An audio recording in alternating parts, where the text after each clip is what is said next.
Good evening. It's 3222. This is my third one because of the date 3222.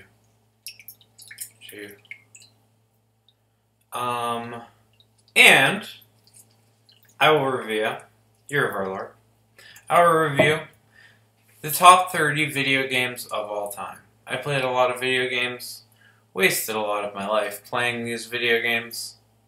So, anyway, here's the 30 best ones. Number 30, Guitar Hero. Guitar Hero is so fun.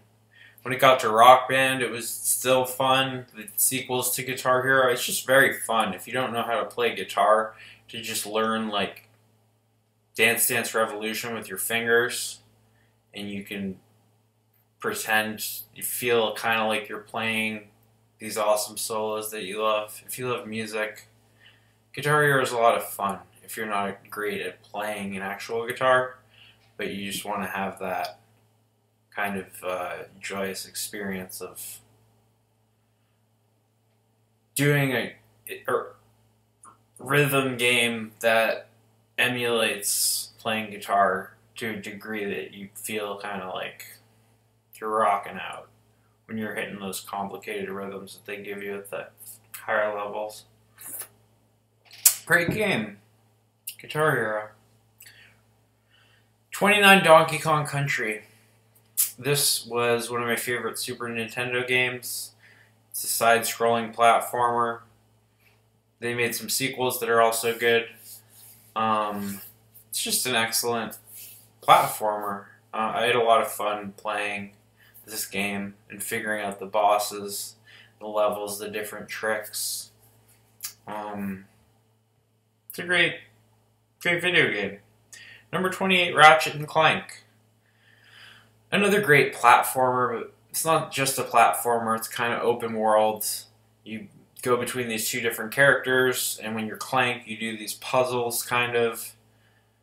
These like robot electricity puzzles, and when you're Ratchet, you're going around looking for stuff, collecting stuff, fighting stuff. It's written like a Pixar movie. Like that quality of writing is in Ratchet and Clank games.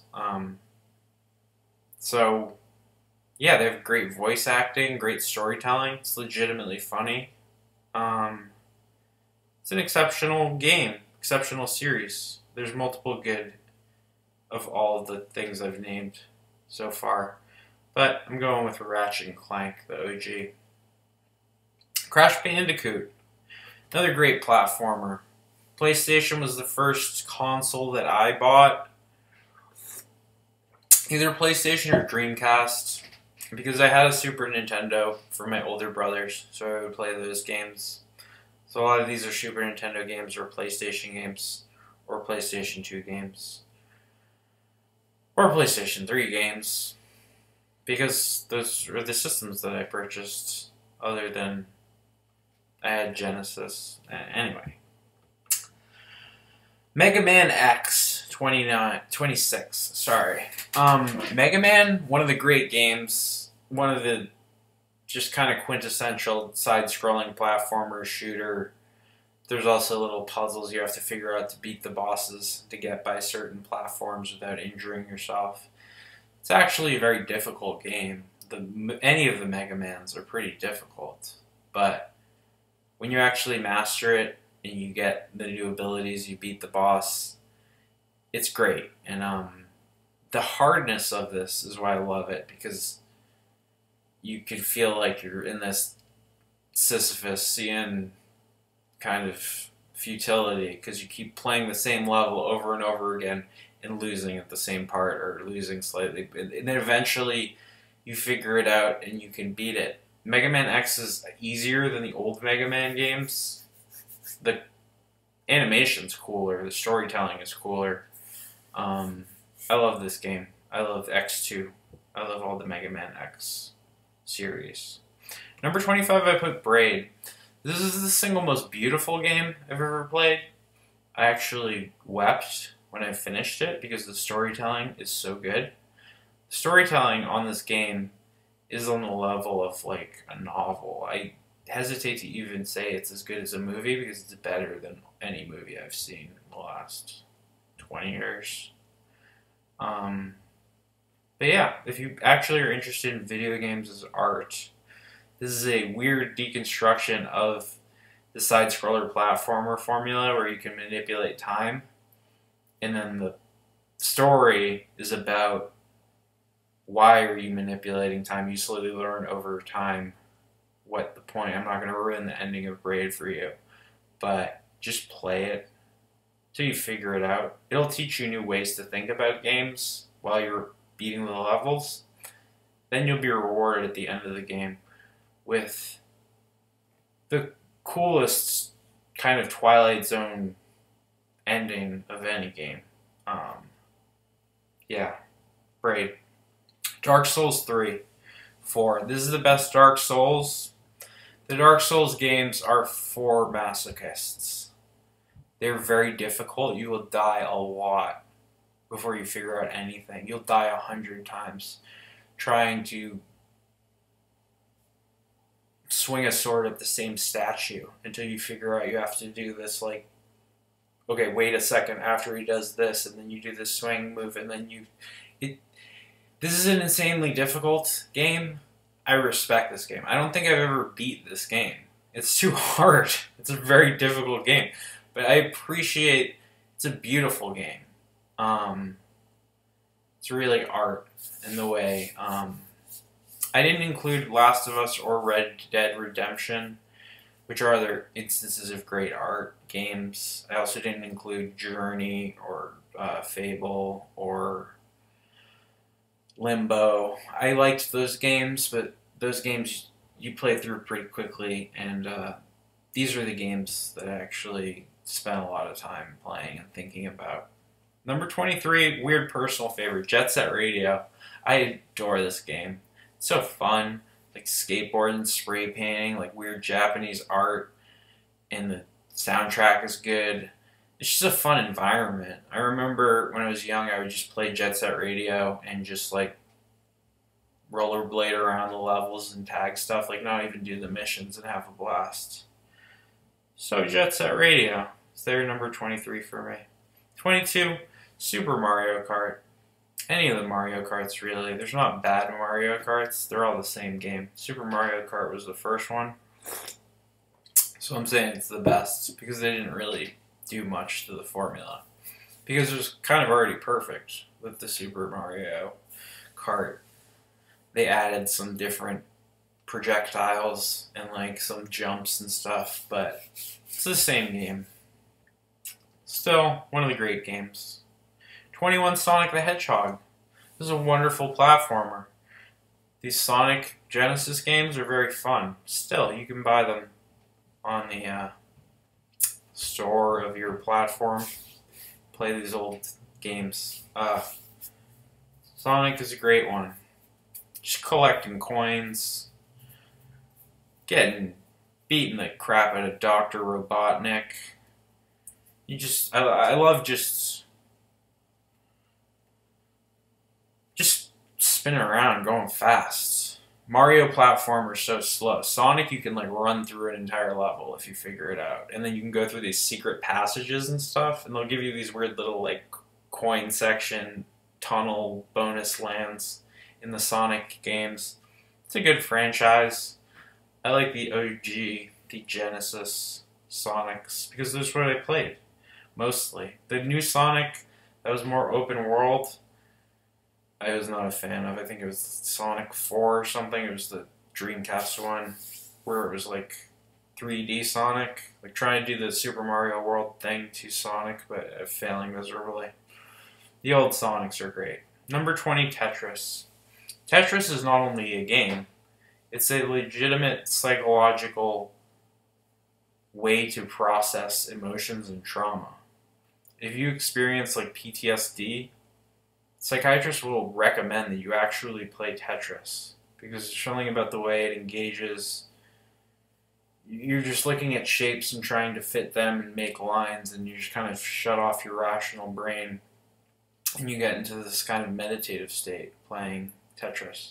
Even though it's very simple, it's impossibly difficult because all they have to do is increase the speed that the shapes are coming. And at some point, you won't be able to fit them fast enough. So it's kind of an infinite game.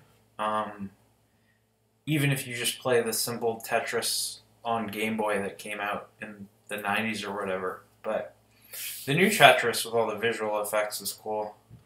I shelled out the $30 or whatever for that. It's pretty good.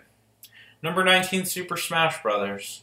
This game is just a lot of fun. It's not like any other fighting game. You can kind of button mash at this game and beat people who are actually good. I'm sure if you played against like professional gamers or whatever, but this game's pretty like low entry point for knowing how to play a game. Anybody can kind of pick up a controller and have fun playing Super Smash Brothers. And it's a lot of fun. And then you have your favorite characters. I like Yoshi. I like Jigglypuff or Kirby. I like to just like float around people, let them almost die, and then kick them until they're exploded in the sky.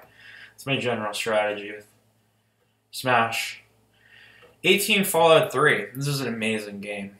The writing on this game, again, is the level of like a good film, a good book, all the secret little things that you can find in this world. And it gets rid of the boring part of shooters. You can auto-aim. So you can just play it like an RPG Diablo kind of like dungeon loot game. You don't have to, like in Red Dead, you have to just be a good first-person shooter player at some point. This, with the system that they use, it's like you can do that, you can shoot, but if you're having trouble getting through a level, you can auto-aim, and it makes it way easier. There's just longer content, more interesting kind of dialogue and ideas. It's about like a nuclear wasteland, post-apocalyptic world. It's a very beautiful game. Number 17, Tony Hawk Pro Skater 2. I loved Tony Hawk Pro Skater. Tony Hawk Pro Skater 2 is where you got to do manuals and everything was crazy. I was really good at Tony Hawk. I got 400,000, more than 400,000, in Warehouse in Tony Hawk 1 with Bob Burnquist. No manuals. Just backflip over the half pipe, grind a circle, go back up, backflip over the half pipe, grind a circle, kick flip, grind, heel flip, grind, impossible grind. Man, you can't manual yet in 1. Sorry. That's why 2 is better, because you can manual. Once you can manual, it's just unfair. If you understand the mechanics of this game, you can just do silly tricks that have hundreds of thousands of points if you know how to manual well, and then you have decent grinding and kickflip speed. Anyway, Tony Hawk's Pro Skater, one of my favorite games. 16, GoldenEye. This was the best first-person shooter.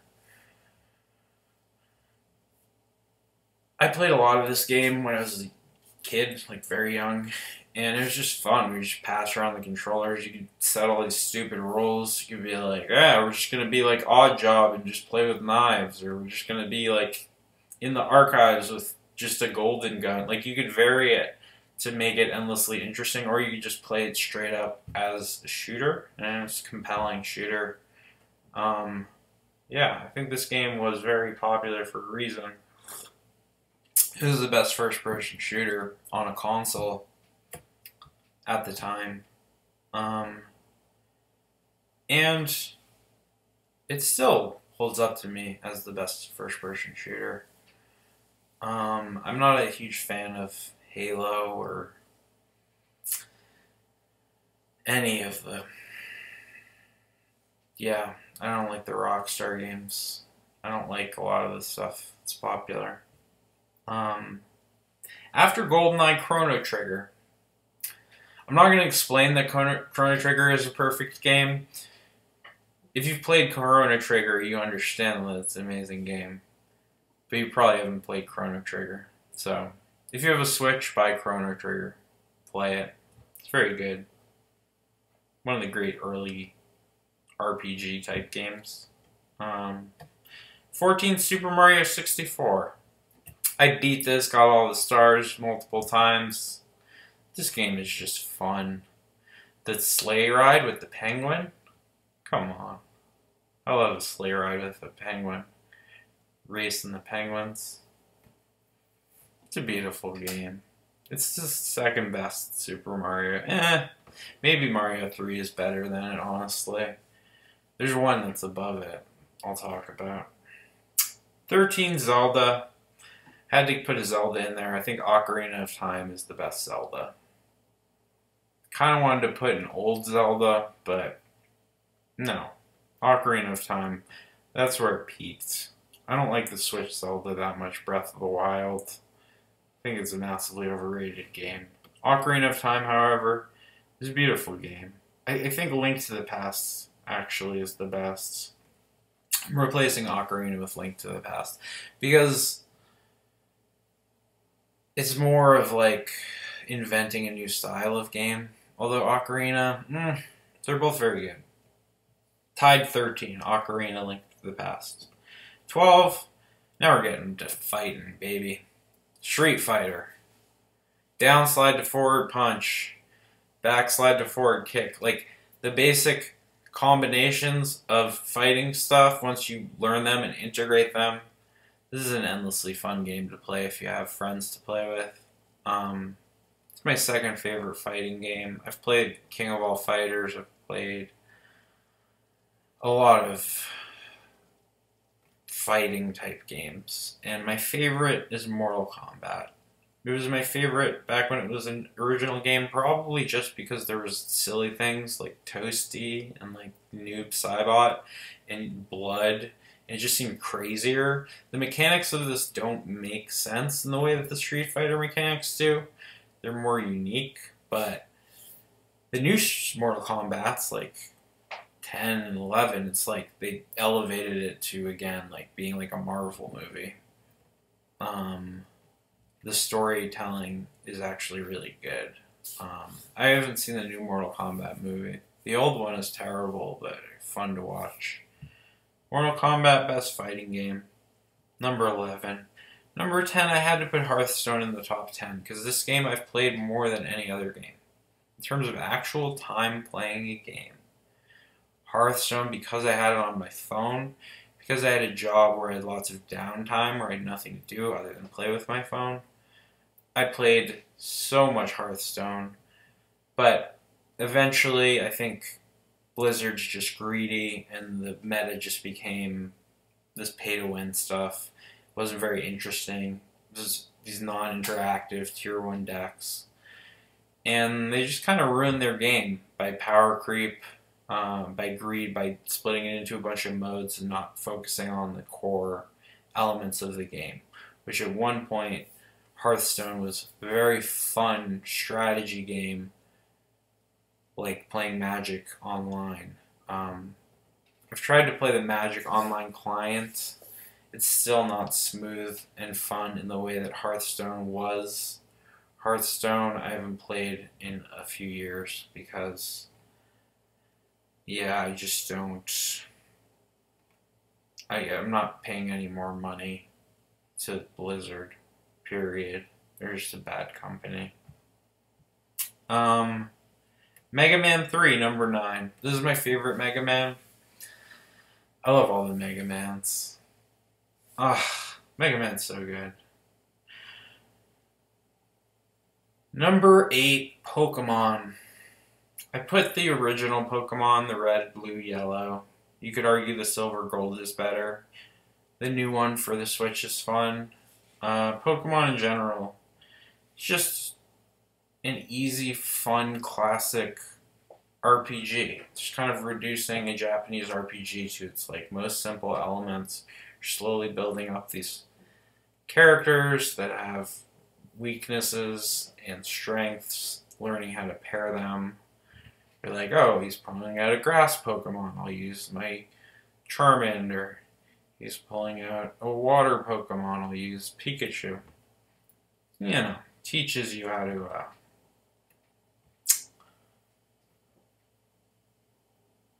pick the right thing to kill the other thing, that's super effective. Do you want to be not very effective? You can be not very effective.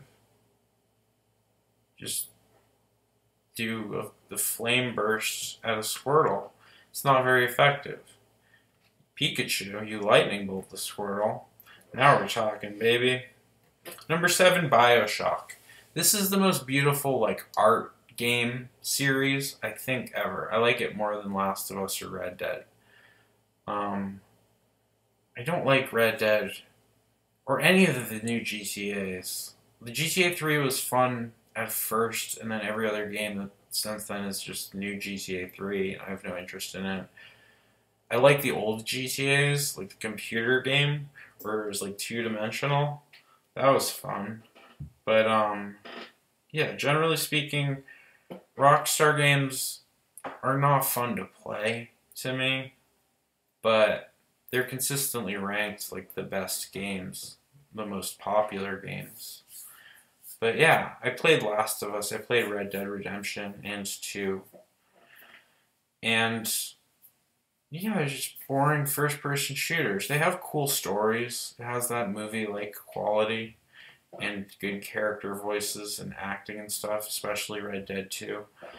But ultimately, it's still just a boring shooter. I don't like just like riding around in the snow on a horse. Rather play Bioshock. Bioshock just has this amazing artistic quality to it, where it's like you feel like you're playing in this sci-fi movie and you're actually engaged in the story and you learn new things. I think Bioshock 2 and Infinite are also exceptional games. So I wanted to put Bioshock in the top 10. Number 6, Sid Meier's. I put Civ 5. Everybody thinks Civ 5 is the best. I mostly play Civ 6 just because I have it on a console. It's easier. But I've played Civilization. That's my second most played game behind Hearthstone. There's something almost narcotic about the pace of just slowly building your thing and like keeping track of tabs on all the other things, what the other countries are up to, It's a beautiful game. Civilization. If you like sim games, like if you like The Sims or Roller Coaster Tycoon or Tropic Holly, whatever the fuck. If you like those games, this is the best one. Sid Meier's Civilization. And you actually learn a little bit about history. Number 5, Diablo 2.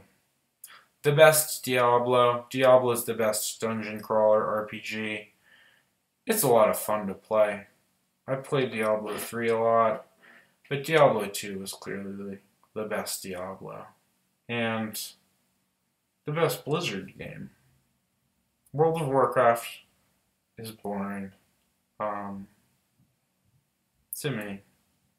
Diablo, I could play that. It's like crack. I could just play that. 8 hours go by. Number 4, I put Final Fantasy X. I didn't put Final Fantasy 7.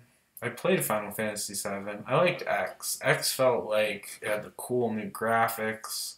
Had like this weird underground dance rave vibe like Matrix 2. It just had a lot going on that I was on board with. I had a lot of fun playing this game, Final Fantasy X. And I feel like I need to put a Final Fantasy here. I didn't want to put one of the early ones.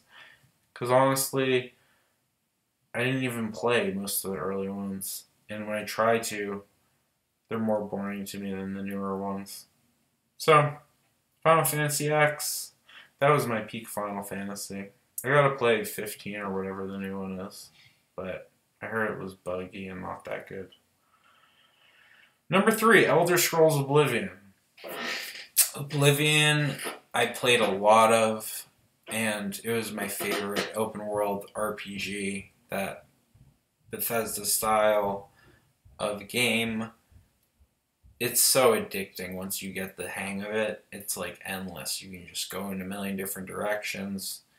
It's really, truly feels to me like this like open world where you can be any kind of race and work on any kind of traits and get trained in any kind of thing. You can slowly build your character and just has compelling stories, compelling writing. When you talk to like a non-playable character, they won't just say like, "Hey, get out of my way." They'll say like, "The ancient secret of the druids is," and then there's a book.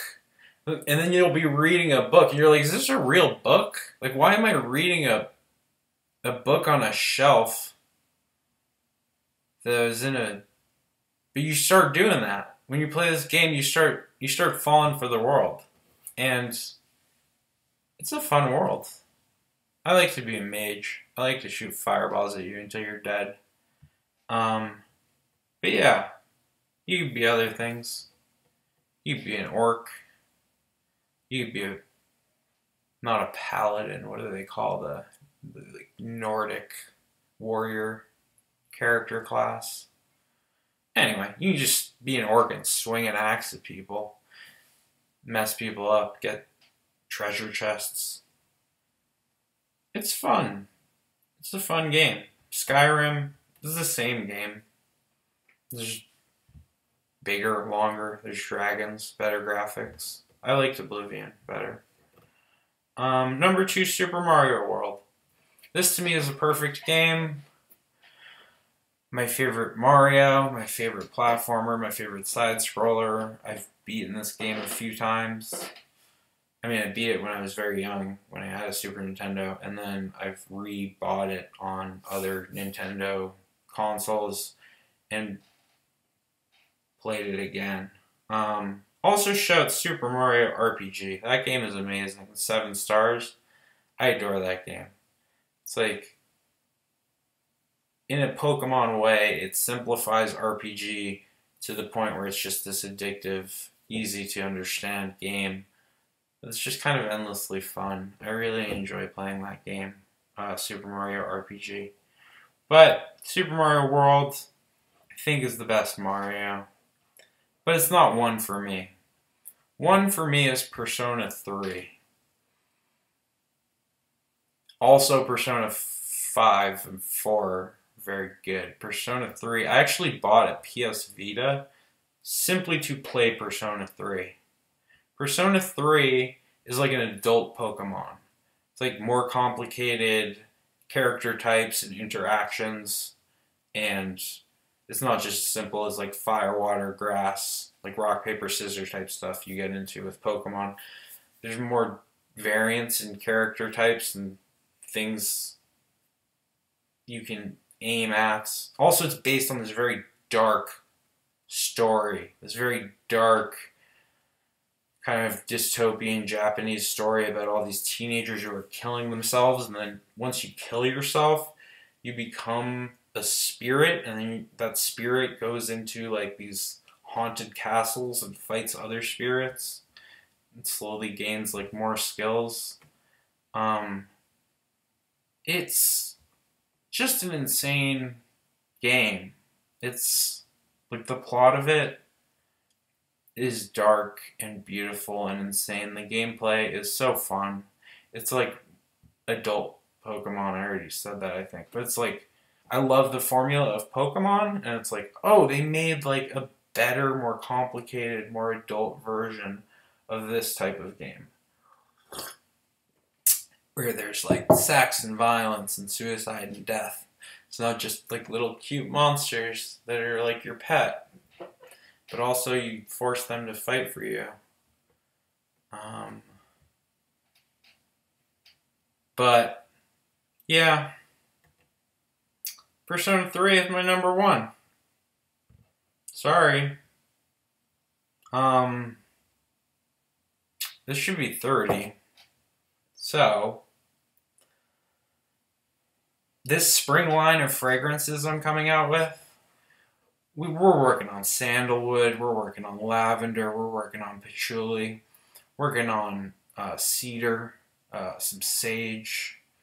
We're going to make a perfect blend for you. So keep an eye peeled for my spring fragrance line. It's going to be coming out, and it's going to be just running off the shelves as soon as I can make the bottles, you know? Perfume game is hard. Hare Krishna, 30 minutes.